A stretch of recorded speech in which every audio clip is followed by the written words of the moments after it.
সামাজিক যোগাযোগ মাধ্যমে এটা প্রচার হয় এবং মাননীয় প্রধানমন্ত্রী জনাব তারেক রহমানের দৃষ্টিগোচর হলে উনি বিষয়টি আমাদের মন্ত্রণালয়ের নোটিশে আনেন এবং আমাকে উনি ব্যক্তিগতভাবে আমার নিউজটি আমার হোয়াটসঅ্যাপ মেসেজে উনি পাঠিয়ে দেন।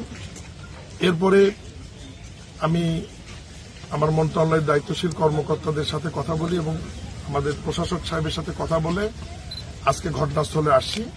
এখানে আমার সাথে উপস্থিত আছেন স্থানীয় সরকার বিভাগের সম্মানিত সচিব আমাদের শহীদুল হাসান সাহেব, উপস্থিত আছেন গাজীপুর সিটি কর্পোরেশনের মাননীয় প্রশাসক শওকত আলী সরকার, আমাদের অতিরিক্ত সচিব স্থানীয় সরকার, যুগ্ম সচিব স্থানীয় সরকার, গাজীপুর জেলা নবনিযুক্ত জেলা প্রশাসক নুরুল কবির ভূঁইয়া, সিটি কর্পোরেশনের সিইও সহ আমাদের উপসচিব রবিউল সাহেব সহ আমাদের মন্ত্রণালয়ের সর্বোচ্চ প্রতিনিধি দল আজকে আমরা এটা পরিদর্শন করলাম।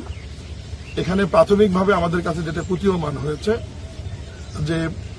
যে ঠিকাদার কাজটি করেছে, আমরা এর আগে তদন্ত করেছি, গতকাল এবং পরশু একটি টিম এখানে কাজ করেছে। তারা আমাদের কাছে প্রাথমিকভাবে যে রিপোর্টটি দিয়েছে, এটি কিন্তু প্রাথমিক রিপোর্ট আমি বলছি আবার, নিম্নমানের নির্মাণ সামগ্রী ব্যবহার করা হয়েছে। এখানে প্রাকৃতিক দুর্যোগের বিষয়টা এখানে আসছে, এই কারণে এটি ভেঙে পড়েছে।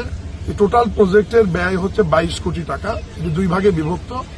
এর মধ্যে একটি প্রজেক্ট হচ্ছে 12 কোটি টাকা।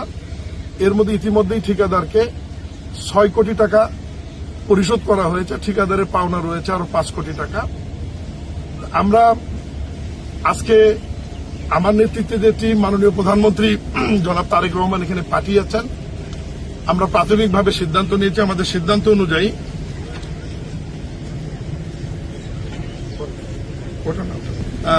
এই প্রজেক্টের কাজের দেখভালের দায়িত্ব যিনি ছিলেন এই জোনের নির্বাহী প্রকৌশলী শামসুর রহমান এবং পিডি হারুনুর রশিদকে আমরা সাময়িকভাবে বরখাস্ত সিদ্ধান্ত নিয়েছি।